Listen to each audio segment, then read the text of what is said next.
Hello good morning. આપણે ગઈ વખતે ઉત્કલન બિંદુ ઉન્નયન ઠાર બિંદુ અવનયન ની થિયરી ભણી ગયા અને એને રિલેટેડ દાખલા જોઈ ગયા। ફરીથી દર વખતની જેમ આપણે રિવિઝન કરીએ છીએ। ચલો ડેલ્ટા ટીએફ પેલા ડેલ્ટા ટીબી એટલે ઉત્કલન બિંદુ ઉન્નયન, ઉત્કલન બિંદુમાં થતો વધારો। सूत्र शू हतुं? टीबी माइनस TB0 बराबर है। चलो ठार बिंदु अवनयन माटे TF0 माइनस TF बराबर। पछी डेल्टा TB बराबर 1000 KB गुण्या W2 छेदमा M2 गुण्या W1। एना उपरथी તમે M2 ने सूत्रનું કરતા બનાવવો હોય તો M2 ને પણ તમે सूत्रનું કરતા બનાવી શકો છો। એટલે M2 બરાબર શું થશે ભાઈ? 1000 KB ગુણ્યા W2 છેદમાં ડેલ્ટા TB ગુણ્યા W1 અને એ જ પ્રમાણે ડેલ્ટા TF માટેનું સૂત્ર આપણે લખેલું 1000 KF ગુણ્યા W2 छेदमा M2 गुण्या W1 અને આના ઉપરથી આપણે M2 શોધેલું તો M2 બરાબર શું થાય? 1000 KF ગુણ્યા W2 છેદમાં ડેલ્ટા TF ગુણ્યા W1 અને આ સૂત્રો આધારિત આપણે દાખલા જોયા। હજુ થોડાક બે દાખલા સ્વાધ્યાયના બાકી છે જે લઈ લઈએ આપણે પહેલા।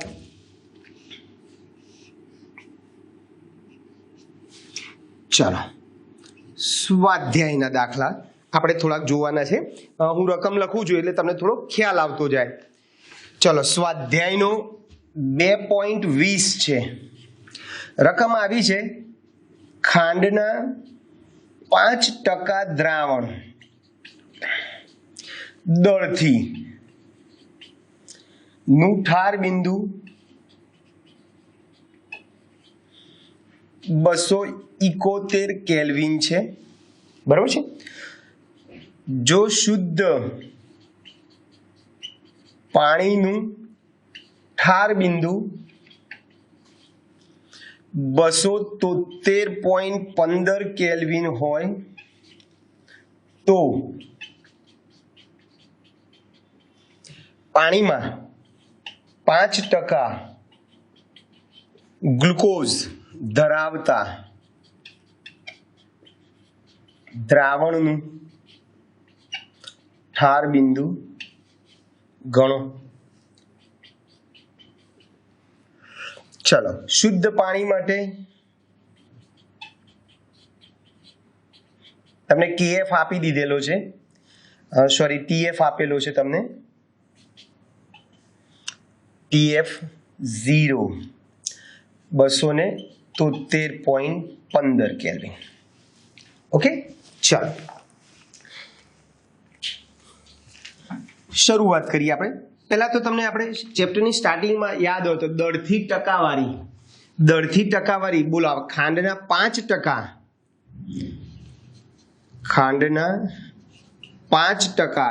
W/W દળથી ટકાવારીનો અર્થ શું થાય? W/W નો અર્થ શું થાય ભાઈ?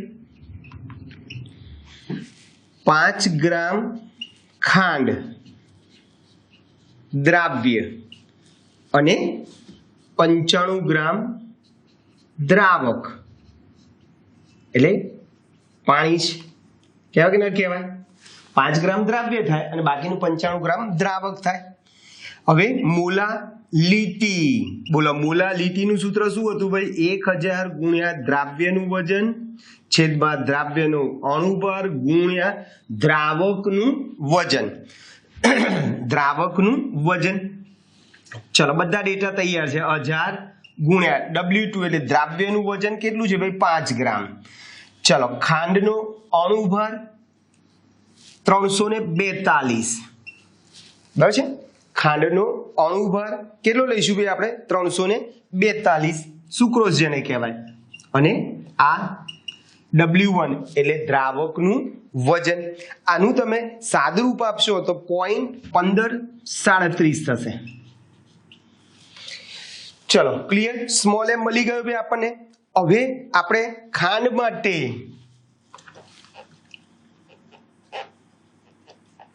ડેલ્ટા ટીએફ બરાબર સૂત્ર શું છે? TF0 minus TF. સૂત્ર શું છે ભાઈ? TF0 minus TF. 273 point. TF0 આપણને રકમ આપ્યું છે, ના આપીએ તો આપણને યાદ હોવું જોઈએ, બરોબર છે? પાણીનું ઠાર બિંદુ 0°C બોલો, કાં તો 273.15 બોલો. 273.15 અને TF આપણને રકમમાં કેટલો આપેલો છે ભાઈ? ઠાર બિંદુ 271 છે, બરાબર છે? એટલે 273.15 માઇનસ 271 તમે કરશો તો 2.15 થશે. હવે ડેલ્ટા TF બરાબર KF ઇન્ટુ સ્મોલ એમ. આ સૂત્ર પણ આપણને ખબર છે, બરાબર? ડેલ્ટા TB બરાબર KB ઇન્ટુ સ્મોલ એમ અને ડેલ્ટા TF બરાબર KF ઇન્ટુ સ્મોલ એમ. આ બધા સૂત્રો ઓલરેડી આપણે ગઈ વખતે ભણી ચૂક્યા. ચલો આમાંથી આપણે શું શોધી કાઢીએ? એમ ખબર પડી ગઈ મને, ડેલ્ટા TF ખબર છે, એટલે મને શું મળશે ભાઈ આમાંથી? KF. KF બરાબર શું થશે? ડેલ્ટા TF અપોન સ્મોલ એમ. ચલો ડેલ્ટા TF 2.15 છે, સ્મોલ એમ 0.1537 છે.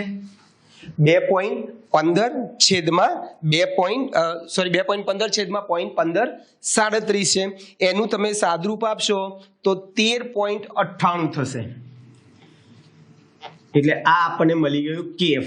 આ KF નો ઉપયોગ આપણે પહેલા ખાંડ માટે કર્યો, હવે એ KF નો ઉપયોગ હું કોના માટે કરીશ ભાઈ? ગ્લુકોઝ માટે કરવાનો છું. કોના માટે કરીશું આપણે? ગ્લુકોઝ માટે કરીશું. એટલે 5% ગ્લુકોઝ આપ્યું છે ને આપણે, 5% જેમ ખાંડ આપી તેમ 5% ગ્લુકોઝ નો અર્થ શું થાય? દળથી 5 ગ્રામ ગ્લુકોઝ દ્રાવ્ય છે અને 95 ગ્રામ દ્રાવક એટલે કે પાણી છે, બરાબર છે? આગળની જેમ જ આપણે વાત કરી. હવે શું કરીશું ભાઈ? ફરીથી ડેલ્ટા ગ્લુકોઝ માટે જેમ આપણે મોલારિટી શોધી એ જ પ્રમાણે હવે ગ્લુકોઝ માટે મોલારિટી અહીંયા જેમ પહેલા આપણે ખાંડ માટે શોધી, બરાબર છે? અહીંયા ખાંડ માટે મોલારિટી સાંદ્રતા શોધી, એમ અહીંયા ગ્લુકોઝ માટે શોધીએ. સૂત્ર 1000 ગુણ્યા દ્રાવ્યનું વજન છેદમાં દ્રાવ્યનું આણ્વીય દળ ગુણ્યા દ્રાવકનું વજન. ચલો 1000 દ્રાવ્યનું વજન છે આપણું 5 ગ્રામ, ગ્લુકોઝનો અણુભાર 180 અને દ્રાવકનું વજન છે તમારું 95. દ્રાવકનું વજન કેટલું છે ભાઈ? 95. આનું તમે સાદુરૂપ આપશો તો 0.2926 આવશે. ચલો 2926. હવે આપણે ફરીથી ઠાર બિંદુ માટે ડેલ્ટા TF બરાબર કયું સૂત્ર વાપરીશું ભાઈ? ડેલ્ટા TF બરાબર KF ઇન્ટુ સ્મોલ એમ. હું ડેલ્ટા TF શોધી કાઢું. ચલો KF આપણે આગળ જે શોધ્યું છે એ તમારે યુઝ કરવાનું. સ્મોલ એમ તમે આ ગ્લુકોઝ માટે જે શોધ્યું એ ઉપયોગ કરીએ એટલે 13.98 ગુણ્યા 0.2926, બરોબર છે? 13.98 ગુણ્યા 0.2926. આ બંનેનો ગુણાકાર કરશો તો 4.09 આવશે. ક્લિયર? હવે આપણે શું શોધવાનું છે ભાઈ? દ્રાવણનું ઠાર બિંદુ શોધવું છે. બોલો, દ્રાવણનું ઠાર બિંદુ. દ્રાવણનું ઠાર બિંદુ એટલે TF અને દ્રાવકનું કે શુદ્ધ દ્રાવકનું તો TF0. એટલે આપણે હવે કયું છેલ્લે કયું સૂત્ર વાપરીશું ભાઈ? ડેલ્ટા TF બરાબર TF0 માઇનસ TF. મારે શું શોધવું છે ભાઈ? દ્રાવણનું ઠાર બિંદુ એટલે કે TF શોધવો છે. તો TF ને સૂત્રણ કરતા બનાવો તો TF આ બાજુ આવે તો પ્લસ થશે એટલે TF0 માઇનસ ડેલ્ટા TF થાય. TF0 minus delta TF. હવે TF0 તો તમને ખબર છે 273.15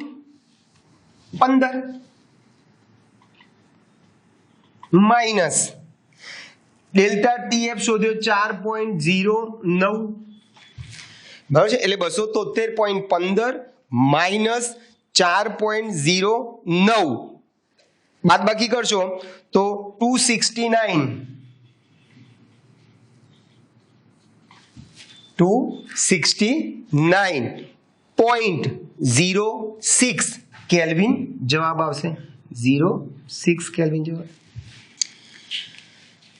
ક્લિયર દોસ્તો? તો આ થઈ ગયો તમારો સ્વાધ્યાયનો 2.20.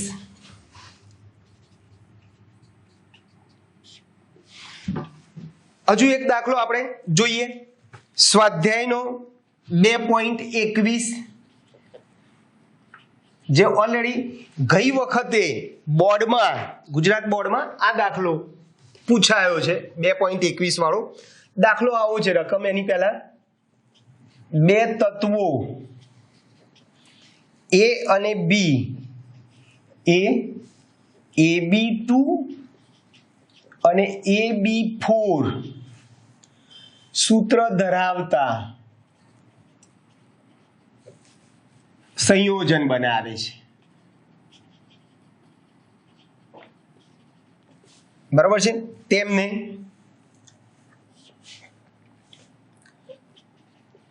તેમને 20 ગ્રામ બેન્ઝીનમાં ઓગાળતા AB2 નો 1 ગ્રામ ઠાર બિંદુમાં 2.3 કેલ્વિન નો ઘટાડો કરે છે. ઠાર બિંદુમાં ઘટાડો કરે છે એટલે શું કહેવાય? ડેલ્ટા TF ઘટાડો કરે છે. જ્યારે AB4 જેમ AB2 છે ને એમ AB4 નો 1 ગ્રામ ઠાર બિંદુમાં 1.3 કેલ્વિન નો ઘટાડો આ પણ ડેલ્ટા TF જ છે. બરાબર છે? આના માટે AB4 માટે ડેલ્ટા TF આ છે ને AB2 માટે ડેલ્ટા TF આ છે. ઘટાડો કરે છે. જો બેન્ઝીનનો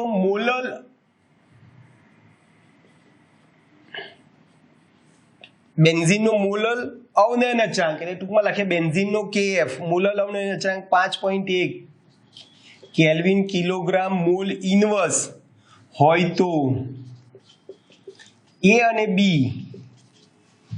ના પરમાણ્વીય દળ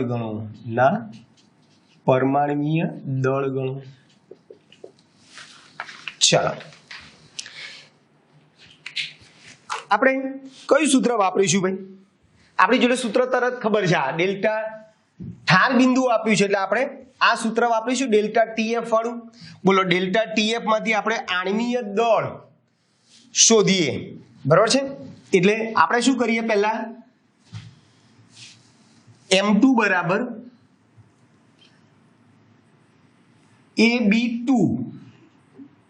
AB2 સંયોજન માટે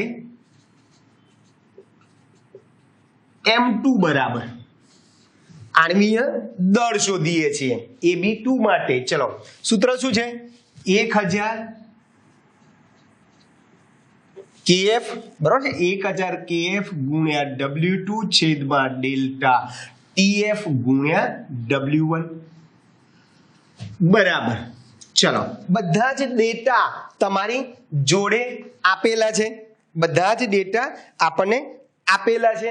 ચલો શું કરશું ભાઈ 1000. કેએફ કેટલો આપ્યો છે આપણને 5.1. દ્રાવ્યનું વજન કેટલું આપ્યું છે આપણને 1 ગ્રામ. AB2 માટે વાત ચાલે છે 1 ગ્રામ. ચલો એના માટે ડેલ્ટા ટીએફ કેટલો છે 2.3 અને દ્રાવકનું વજન 20 ગ્રામ બેન્ઝીનમાં એટલે દ્રાવકનું વજન આપી દીધું આપણે 20 ગ્રામ. બરોબર છે ભાઈ. તમે આનું સાદરૂપ તમે આપશો તો 110.87 આવશે ગ્રામ પ્રતિ મોલ. 110.87 આવશે.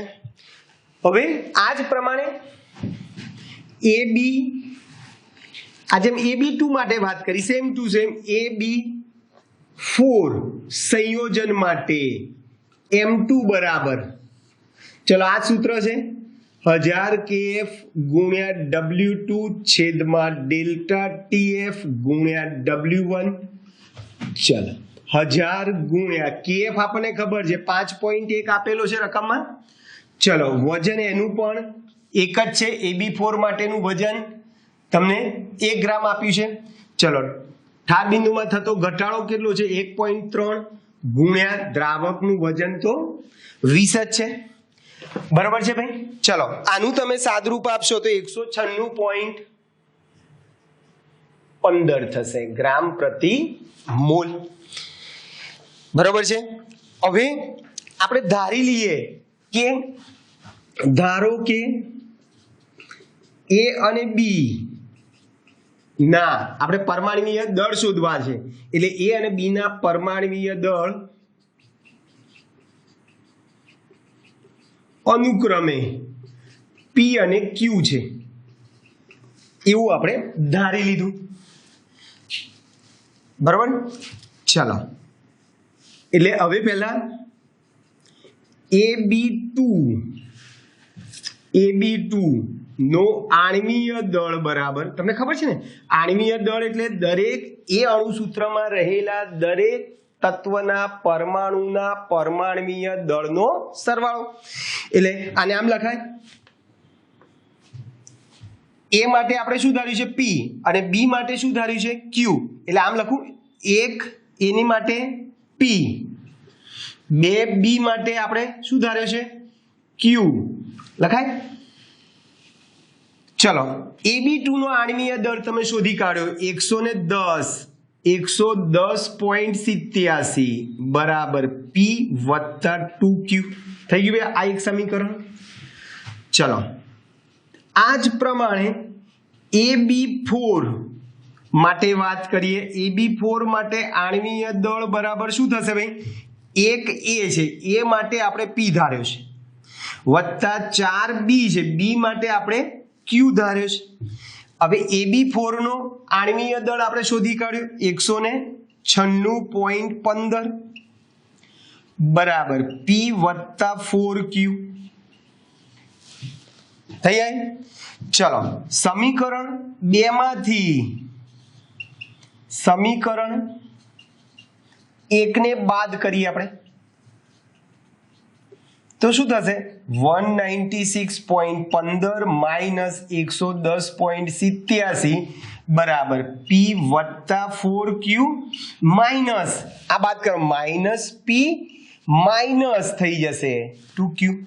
એટલે શું થશે ભાઈ આ PP ઉડી ગયા બરાબર છે 4Q માંથી 2Q ગયા એટલે 2Q રહ્યા બરાબર છે 2Q રહે. તમે બાદબાકી કરશો 196.15 માઇનસ 110.87 તમે કરશો તો 85.28 રહેશે. આનો 85.28 માટે Q બરાબર શું થશે 85.28 ભાગ્યા 2 બરાબર 85.28 ભાગ્યા 2 થશે. એટલે 2 વડે તમે ભાગશો તો 42.64 આવશે 42.64 ગ્રામ પ્રતિ મોલ. એટલે Q એ કોને ધારેલો છે ભાઈ A નો પરમાણ્વીય દળ માટે A નો પરમાણ્વીય દળ 42.64 ગ્રામ પ્રતિ મોલ થાય. હવે મારે B નો શોધવો છે તો આ તમે A ની કિંમત A એટલે Q ની કિંમત તમે આ સમીકરણ 1 કે 2 માંથી ગમે તેમાં મૂકી દો. ચલો चलो क्यू ની કિંમત સમીકરણ 1 માં મૂકો. ચલો સમીકરણ 1 માં મૂકીએ. સમીકરણ 1 શું છે? 110.87 બરાબર P વત્તા 2Q. 110.87 P. Q ની કિંમત આપણે મૂકી દીધી કેટલી ભાઈ? 42.64 માટે 110.87 બરાબર P વત્તા શું થશે ભાઈ? 85.28 બરાબર છે. માટે P બરાબર 110.87 માઇનસ 85.28 થાય ભાઈ. બાદ બાકી કરી દીધી આપણે. આનું સાદરૂપ તમે આપશો તો 25.59 થશે. કેટલા થશે ભાઈ? 25.59 ગ્રામ પ્રતિ મોલ. પી એ કોનો આણ્વીય દર છે? એનો. બરાબર છે. પી અને ક્યુ એટલે આ ક્યુ બી નો છે બરાબર. એટલે અહીંયા બી નો પરમાણ્વીય દર તમારો થશે 42.64. પી માટે એ નો ધાર્યો છે માટે એનો પરમાણ્વીય દળ પી કીધો છે. પી ની કિંમત આપણે લઈએ 25.59 ગ્રામ પ્રતિ મોલ. ક્લિયર? તો આ એ અને બી નો તમે શું શોધી કાઢ્યો ભાઈ? પરમાણ્વીય દળ શોધી કાઢ્યો. ક્લિયર દોસ્તો? તો આ આપણે ઉત્કલન બિંદુ ઉન્નયન અને ઠાર બિંદુ અવનયન આધારિત દાખલા 2 જોયા. હવે થોડાક આગળ જઈ રહ્યા છીએ આપણે.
ચલો હવે આપણે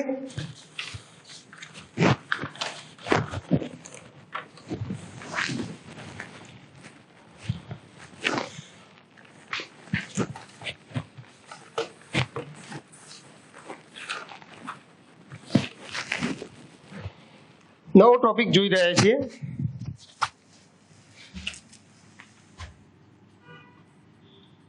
અભિસરણ અથવા તો પરાસરણ ઘટના અને પછી અભિસરણ દબાણ આપણે જોઈએ. હવે બરાબર જોજો. અભિસરણ ઘટનાના ઉદાહરણ કયા છે? આપણે કુદરતમાં ઘણી ઘટનાઓ જોઈએ છે. ઇવન આપણે ઘરમાં પણ ઘણી બધી ઘટનાઓ જોઈએ છે અભિસરણ આધારિત. 2-4 ઉદાહરણ તમને આપું એટલે તમને ખ્યાલ આવશે. દાખલા તરીકે કાચી કેરી ને તમે ક્ષારીય દ્રાવણમાં ડુબાડો તો એ સંકોચાય. બોલો કાળી સૂકી દ્રાક્ષ. બોલો સૂકી દ્રાક્ષને તમે પાણીમાં ડુબાડી રાખો રાત્રે અને સવારે જોશો તો એ દ્રાક્ષ શું થઈ ગયા છે ભાઈ? ફૂલે છે. બરાબર છે. કરમાયેલા ફૂલો ઉપર તમે પાણી છાંટો તો એ નવપલ્લિત થાય છે.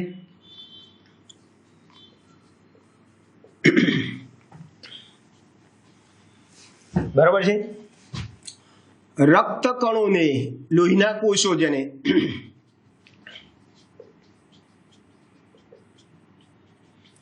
રક્તકણો ને તમે પાણીમાં નાખશો તો એ ફાટી જાય. રક્તકણોને પાણીમાં નાખો તો અમુક સમય પછી ફાટી જાય, પણ એ જ રક્તકણોને તમે ક્ષારીય પાણીમાં રાખો, ક્ષારીય પાણીમાં રાખો, બ્રાઇન જેમાં ક્ષારનું પ્રમાણ વધારે હોય તો એ શું થઈ જાય ભાઈ? સંકોચાય છે. તો આ બધા ઉદાહરણ તમને ખબર છે. ઇવન નરમ ગાજર તમે લેશો તો એ હાવ નરમ થઈ ગયેલું, આમ લબડી પેલી હોય. એ લબડી ગયેલા ગાજર, નરમ ગાજરને તમે પાણીમાં રાખશો કલાક તો એ ગાજર શું થઈ જાય? કઠણ બને. તો આ બધી જ વસ્તુઓ, ઘણા બધા ઉદાહરણ છે આપણી જોડે, બરોબર છે. ઝાડના મૂળમાંથી પાણી ઝાડની ટોચ સુધી પહોંચે છે. તો આ જે બધી ઘટનાઓ જે છે, તમે જે વ્યવહારમાં જુઓ છો, આ બધી ઘટનાઓ અભિસરણને કારણે થાય છે. કોને કારણે થાય છે ભાઈ? અભિસરણને કારણે થાય છે. હવે એમાં શું થશે ભાઈ કે અભિસરણમાં ખરેખર કે સાહેબ થાય છે શું? તો આ બધી ઘટનાઓ માટે આ વચ્ચે એક વસ્તુ આપણે રાખીએ છીએ, પડદો છે, બંધિત પડદો જેને કહેવાય, બરાબર છે, જેને આપણે અર્ધપારગમ્ય પડદો કહીશું. આ અર્ધપારગમ્ય પડદો જે છે એ શું કરે ભાઈ? તો એ એકચ્યુઅલી શું છે? આ સળંગ શીટ છે, ફિલ્મ છે, બરાબર છે, જેમાં ઉપ સૂક્ષ્મીય કાણા છિદ્રો હોય છે, બરાબર છે, જેમાંથી જે કોને પસાર થવા દે? પાણીના કણોને પસાર થવા દે. પાણી એટલે દ્રાવક, દ્રાવકના કણોને પસાર થવા દે, પણ દ્રાવ્યના કણોને પસાર થવા દે નહીં. આવા પડદાને અર્ધપારગમ્ય પડદો SPM કહીશું ઇંગ્લિશમાં. તો ક્લિયર ભાઈ? તો અર્ધપારગમ્ય પડદો જે છે એ અર્ધપારગમ્ય પડદો એ એકચ્યુઅલી શું છે? સળંગ શીટ છે, ફિલ્મ છે, બરાબર છે. ત્રિપરિમાણમાં એની રચના હોય છે, જેમાં ઉપસૂક્ષ્મીય કાણા છિદ્રો હોય છે, અને એ છિદ્રો મારફતે માત્ર ને માત્ર દ્રાવકના કણોને એટલે કે પાણીના કણોને પસાર થવા દે પડદો, પણ દ્રાવ્યના કણોને પસાર થવા દે નહીં. આવા પડદાને આપણે શું નામ આપ્યું ભાઈ? અર્ધપારગમ્ય પડદો. એના ઉદાહરણ તમારે આપવા હોય તો પાર્ચમેન્ટ પેપર છે, બરાબર છે, પછી બટર પેપર છે, સેલોફેન પેપર છે, બરાબર છે, પછી ભૂંડની મૂત્રાશયની કોથળી પણ તમે કહી શકો, બરાબર છે, એટલે ભૂંડનું મૂત્રાશય છે એટલે પ્રાણી મૂત્રાશયની કોથળી બી તમે કહી શકો, બરોબર છે. પછી ઉત્તમ અર્ધપારગમ્ય પડદા તરીકે તમે કોનો ઉપયોગ કરવો તો કરી શકો ભાઈ? કોપર ફેરોસાયનાઇડ, કોપર ફેરોસાયનાઇડ, Cu2FeCN6 એનું અણુસૂત્ર થાય. આ ઉત્તમ અર્ધપારગમ્ય પડદો છે. તો આ બધા અર્ધપારગમ્ય પડદા થઈ ગયા, બરાબર છે. જે કોને પસાર થવા દે ભાઈ? દ્રાવકના કણોને પસાર થવા દે, દ્રાવ્યના કણોને પસાર થવા દે નહીં. એક આપણે ઉદાહરણ લઈએ, પ્રયોગ લઈએ. પ્રયોગમાં શું કરીએ આપણે? આ એક પાત્રની અંદર હું શુદ્ધ દ્રાવક ભરું છું. જોજો, શુદ્ધ દ્રાવક એટલે કે પાણી લઈએ, પાણી છે. એની અંદર હું આકૃતિમાં દર્શાવ્યા મુજબ એક થીસલ ગરણી ડુબાડું છું.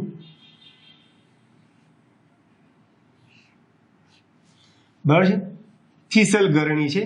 આની અંદર દ્રાવણ છે, આની અંદર શું છે ભાઈ? દ્રાવણ છે, દ્રાવણ છે. એને અર્ધપારગમ્ય પડદાથી અલગ કરે છે. આ જે છે અહીંયાથી આ મોઢું જે છે એ અર્ધપારગમ્ય પડદાથી એ થીસલ ગરણીને આપણે શું કરી દીધું છે ભાઈ? બંધ કરી દીધેલી છે. બરોબર છે. હવે શું થશે મને કહો? આની અંદર દ્રાવણ ભર્યું છે, બહાર શુદ્ધ દ્રાવક છે, અર્ધપારગમ્ય પડદાથી આને દ્રાવણને ઢાંકી દીધું છે. થોડા સમય પછી શું થશે ભાઈ? તો આ દ્રાવકના કણો આ અર્ધપારગમ્ય પડદા વડે દ્રાવકના કણોને પસાર થવા દે, એટલે આ દ્રાવકના કણો ધીમે ધીમે અર્ધપારગમ્ય પડદા મારફતે દ્રાવણમાં જશે. બરોબર છે. અને આ દ્રાવણની સપાટી, આ કસનળીમાં દ્રાવણની સપાટી શું થશે ભાઈ? વધશે. એટલે અહીંયાથી આટલું ઊંચાઈ વધી, ઊંચાઈ શું થઈ ગઈ? એટલી વધી. કોની વધી? દ્રાવકની વધી. દ્રાવણમાં દ્રાવકના અણુઓ જતા હોતી દ્રાવણની સપાટી વધે છે. બરોબર છે. આ ઘટનાને આપણે શું કહીશું ભાઈ? અભિસરણ ઘટના. અને પાઈ એટલે અભિસરણ દબાણ. અભિસરણ દબાણ માટે કઈ સંજ્ઞા છે? પાઈ. તો પાઈ બરાબર h rho g. h rho g જેટલું અભિસરણ દબાણ મળે. કેવી રીતે મળે હું તમને કહું છું હમણાં. તો પહેલા નાનકડો પ્રયોગ ખ્યાલ આવી ગયો બધા મિત્રોને? આમાં પાણી છે, આ કસનળીની અંદર મેં દ્રાવણ ભર્યું છે, અર્ધપારગમ્ય પડદો છે, એને આકૃતિમાં દર્શાવ્યા મુજબ ઊંધી લટલાઈ રાખશો. થોડા સમય પછી તમે જોશો તો આ પાણીના કણો એટલે કે દ્રાવકના કણો ધીમે ધીમે અર્ધપારગમ્ય પડદા વડે દ્રાવણમાં જશે અને પરિણામે દ્રાવણની સપાટી શું થશે ભાઈ? વધશે. ક્લિયર? હવે શું થશે? અમુક સમય પછી દ્રાવણની સપાટી વધતી શું થઈ જશે ભાઈ? અટકી જશે, સંતુલન સ્થપાઈ જશે. એવું નહીં થાય કે ભાઈ પાણી બધું બહાર આવી જાય. આજે કીધું આપણે ઝાડના મૂળમાંથી પાણી આવી અભિસરણ ઘટનાને કારણે પાણીના કણો નીચેથી ધીમે ધીમે ક્યાં જાય છે ભાઈ? અભિસરણ ઘટનાને કારણે ઉપર સુધી, ઝાડની ટોચ સુધી પાણીનો પ્રવાહ જાય છે. તો એની ઉપરથી આપણે અભિસરણ દબાણ કોને કહેવાય? અભિસરણ દબાણ પાઈ. સમજો બરાબર. એટલે બે રીતે હું વ્યાખ્યા આપું છું. જોજો, આપણે એક પાત્ર લઈએ, આ વચ્ચે અર્ધપારગમ્ય પડદો છે, આ એસપીએમ છે. એસપીએમ એટલે અર્ધપારગમ્ય પડદો છે. અહીંયા હું શુદ્ધ દ્રાવક ભરું છું,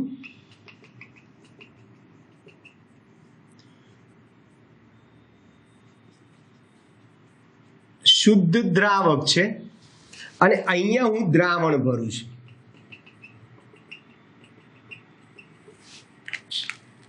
આ દ્રાવણ છે.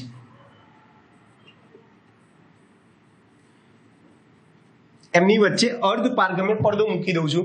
તો કઈ ઘટના થશે? અભિસરણ ઘટના થશે. એટલે અભિસરણ ઘટનામાં શું થશે?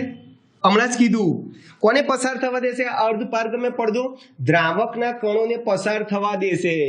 એટલે શુદ્ધ દ્રાવકથી દ્રાવણ તરફ આ બાજુ દ્રાવકના અણુઓનો સ્વયંભૂ પ્રવાહ શરૂ થશે. બરોબર છે? આ બાજુથી શુદ્ધ દ્રાવક પાણીના કણો આ બાજુ આવશે. પરિણામ આ સપાટી શું થશે? ધીમે ધીમે વધશે. સપાટી ધીમે ધીમે વધશે. આ સપાટીને વધતી અટકાવવા માટે તમે જે દબાણ લગાવશો, દ્રાવણ બાજુ સપાટી વધશે, એ સપાટી દ્રાવણની સપાટીને વધતી અટકાવવા માટે દ્રાવણ ઉપર તમે જે દબાણ લગાવશો એ દબાણને આપણે અભિસરણ દબાણ કહીશું. ક્લિયર? ચલો, બીજી રીતે પણ તમે કહી શકો.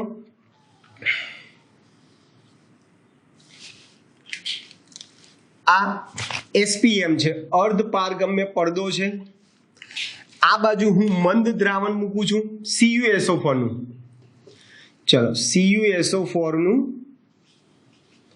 મંદ દ્રાવણ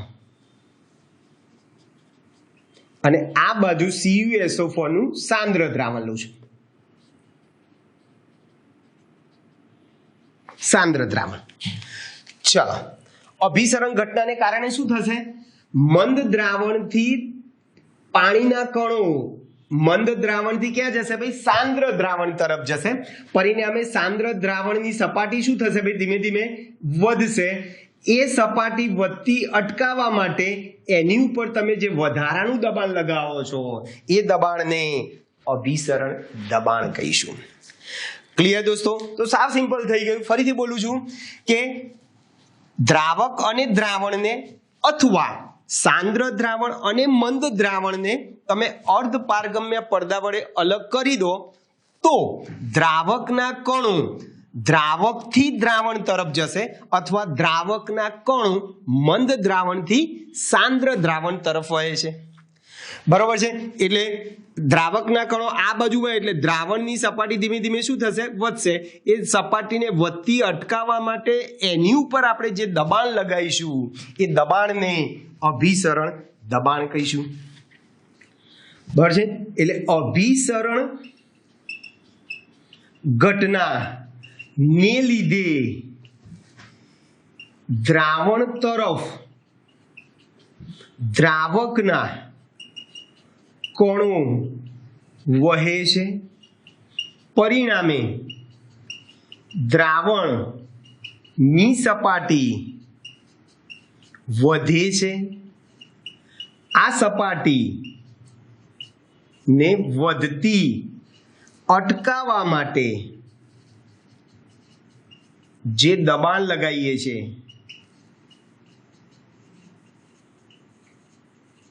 તે દબાણને અભિસરણ દબાણ કહીશું. ક્લિયર દોસ્તો? અભિસરણ ઘટના આખી પક્કી? ઓકે. ચલો પછી આ જે અભિસરણ એટલે અભિસરણ ને કારણે બે વસ્તુ તમે કહી શકો. એક તો દ્રાવકના કણો ક્યાંથી ક્યાં જાય ભાઈ? દ્રાવકના કણો મંદ દ્રાવણથી સાંદ્ર દ્રાવણ તરફ અથવા દ્રાવકના કણો દ્રાવકથી દ્રાવણ તરફ દ્રાવકથી દ્રાવણ તરફ વહે છે. આ અભિસરણ દબાણ એ સાંદ્રતા ઉપર આધાર રાખે છે. મંદ અને સાંદ્ર દ્રાવણ કીધું, સાંદ્રતા ઉપર આધાર રાખે છે. ચલો અભિસરણ દબાણ એ માત્રાત્મક ગુણધર્મો ધરાવે છે. બોલો, માત્રાત્મક ગુણધર્મ ધરાવે છે એનો અર્થ કે એ દ્રાવ્યના કણોની સંખ્યા ઉપર આધાર રાખે છે, કણોના સ્વભાવ ઉપર આધાર રાખતા નથી. બરાબર છે? એટલે કે અભિસરણ દબાણ પાઈ એ દ્રાવ્યના કણોની સંખ્યા ઉપર આધાર રાખે છે. આપણે અગાઉ ભણી ગયા સંખ્યાત્મક ગુણધર્મો કોની પર આધાર રાખે ભાઈ? દ્રાવ્યના કણોની સંખ્યા ઉપર આધાર રાખે. એને આપણે સંખ્યાત્મક ગુણધર્મો કીધા છે. હજુ થોડાક આગળ જઈએ. આજે અભિસરણ દબાણ જે છે, અભિસરણ દબાણ એ દ્રાવ્યના કણોની સંખ્યા ઉપર આધાર રાખે છે. બરાબર છે? એટલે અભિસરણ દબાણ એ આપેલા તાપમાને દ્રાવણની મોલારિટીના સમપ્રમાણમાં છે, એમ પણ કહી શકો. એ આપેલા તાપમાને દ્રાવણની મોલારિટી ના સમપ્રમાણમાં હોય છે. જો મોલાલિટી અને મોલારિટી આપણે અગાઉ જોઈ ગયા, બે વસ્તુ શું છે ભાઈ? અલગ છે. મોલારિટીના એટલે તમે આમ લખી શકો, પાઈ ચલે છે સી. સી આ સાંદ્રતા શેમાં છે ભાઈ? મોલારિટીમાં. એટલે તમે સૂત્ર આમ પણ લખ્યો, પાઈ બરાબર CRT. આવું સૂત્ર પણ તમે લખી શકો છો, પાઈ બરાબર CRT. પણ સી બરાબર તો શું છે? સી એટલે સાંદ્રતા. સાંદ્રતાની વ્યાખ્યા શું છે? એકમ કદમાં રહેલા મોલ. એકમ કદમાં રહેલા મોલ, દ્રાવ્યની મોલ સંખ્યા હોવાથી, બોલો સી ની જગ્યાએ શું લખું ભાઈ? N/V, nRT/V. આ સૂત્ર પણ તમે કહી શકો. પણ N એટલે તો મોલ છે. મોલ બરાબર વજન છેદમાં આણ્વીય દળ. આણ્વીય દળ હોવાથી ચલો તમે N ની જગ્યાએ શું લખો છો? W/M. RT અને VM છે. તો અભિસરણ દબાણ શોધવા માટેના આ 3 સૂત્રો છે. યાદ રાખો, જ્યાં પાઈને આપણે અભિસરણ દબાણ, હવે એ તમે R ની વેલ્યુ તમે જો વાતાવરણમાં લેશો, વાતાવરણ litre into mole inverse kelvin ઇન્વર્સમાં લેશો તો અભિસરણ દબાણ વાતાવરણમાં મળશે. પણ જો પાસ્કલમાં લેશો તો પાસ્કલમાં મળશે. R વાયુ અચળાંક છે, T તાપમાન છે કેલ્વિનમાં, M દ્રાવ્યનો આણ્વીય દળ છે, V દ્રાવણનું કદ છે.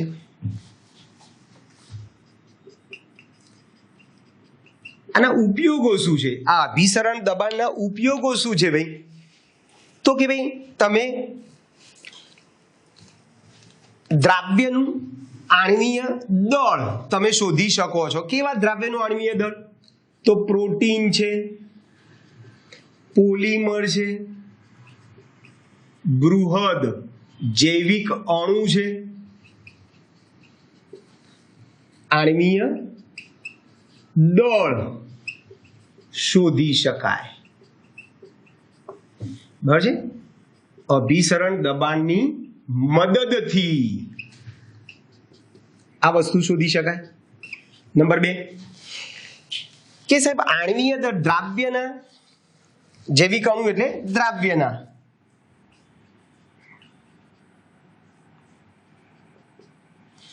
કે સાહેબ આપણે દ્રાવ્યના આણ્વીય દળ શોધવા માટે આપણે અગાઉ પણ વાત કરી ચૂક્યા, તમને યાદ હોય તો. જેમ ઉત્કલન બિંદુ ઉન્નયન છે એમાં પણ આપણે M2 શોધતા હતા. ઠાર બિંદુ અવનયન હતું એમાં પણ આપણે M2 શોધતા હતા. બાષ્પ દબાણમાં સાપેક્ષ ઘટાડો એમાં પણ આપણે M2 દ્રાવ્યનો આણ્વીય દળ શોધતા હતા.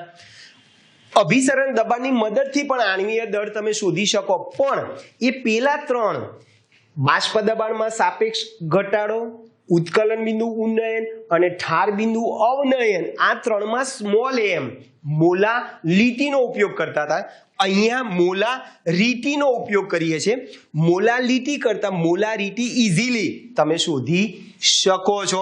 એટલે પેલા 3 સાપેક્ષ ઘટાડો, ઉત્કલન બિંદુ ઉન્નયન, ઠાર બિંદુ અવનયન કરતા અભિસરણ દબાણની મદદથી, આ સૂત્રની મદદથી તમે દ્રાવ્ય પદાર્થનો આણ્વીય દળ ઇઝીલી શોધી શકો છો.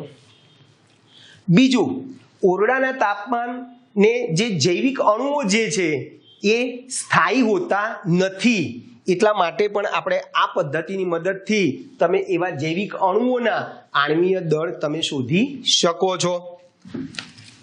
બરોબર છે? તો આ 3 એના મુદ્દા થઈ ગયા. ટૂંકમાં ઓરડાના તાપમાને જૈવિક અણુ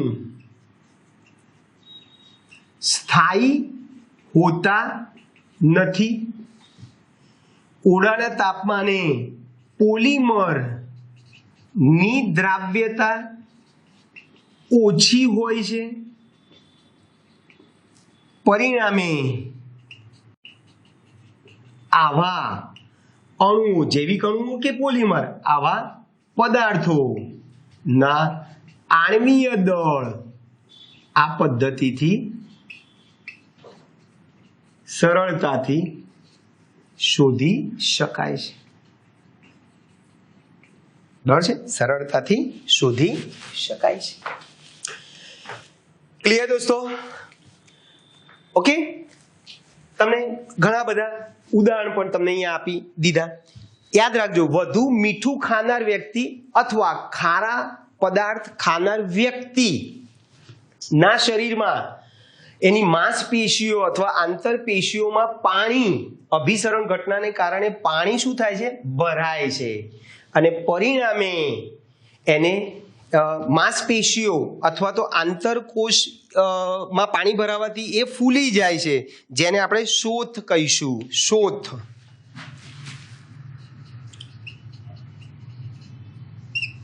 એટલે વધુ મીઠું ખાવાથી અથવા ખારા પદાર્થ ખાવાથી શું થાય છે ભાઈ? ખાવાથી માંસપેશીઓમાં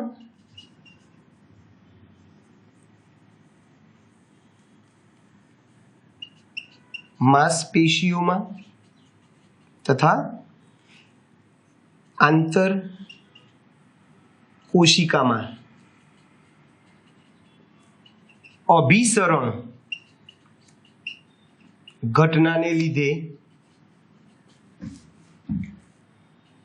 પાણી ભરાય છે. લીધે શેમાં પાણી ભરાય છે ભાઈ? માંસપેશીઓમાં. અને કઈ જગ્યાએ ભાઈ? માંસપેશીઓ અને આંતરકોશિકામાં પાણી ભરાય છે, જેને આપણે શોથ કહીશું. હવે બે દ્રાવણના અભિસરણ દબાણ સરખા હોય તો એવા દ્રાવણોને સમઅભિસારી દ્રાવણ કહેવાય. બે દ્રાવણોના અભિસરણ દબાણ સમાન હોય તો તેવા દ્રાવણોને સમઅભિસારી દ્રાવણો કહીશું.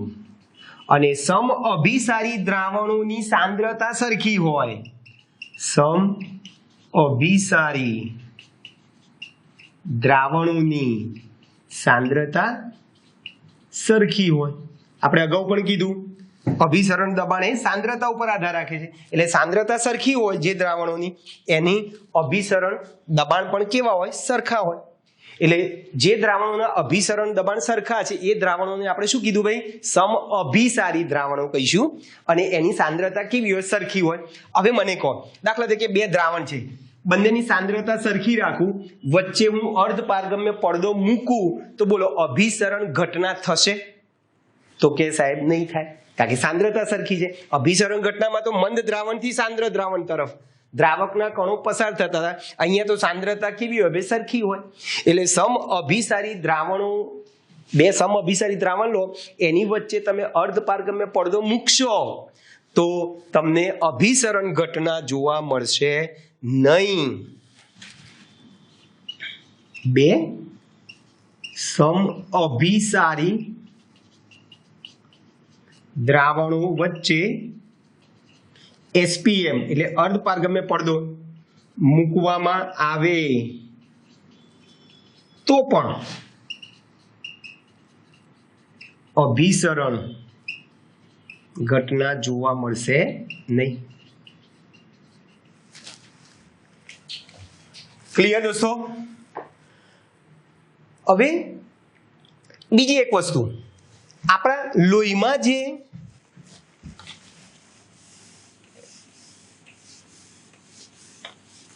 પાંચ મિનિટ જોઈ લે ઝડપથી.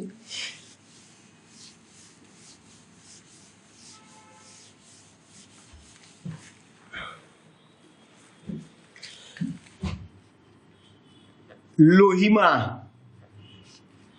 0.9% W/V NaCl નું દ્રાવણ હોય છે. એટલા માટે તમે લોહી ચાખો તો તમને ખારું લાગશે. બરાબર છે? લોહી કેવું લાગે ભાઈ? આપણને ખારું લાગશે. તો લોહીમાં 0.90% W/V NaCl નું ક્ષારીય દ્રાવણ હોય છે.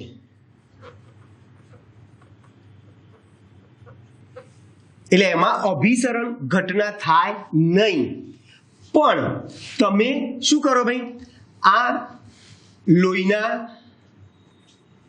કણો ને તમે 0.90% W/V NaCl આટલી સાંદ્રતા કરતા વધુ સાંદ્રતા ધરાવતા દ્રાવણમાં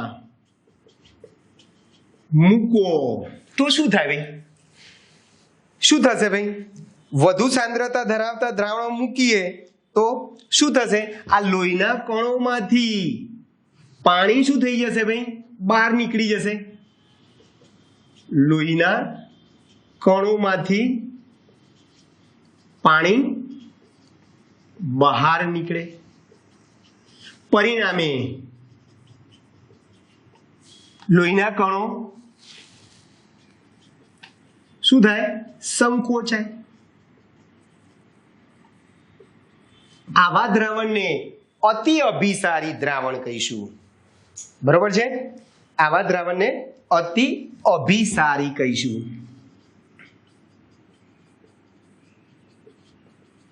અતિ અભિસારી હાઇપરટોનિક દ્રાવણ કહીશું. બરોબર છે? એનાથી ઊંધી વાત કરીએ.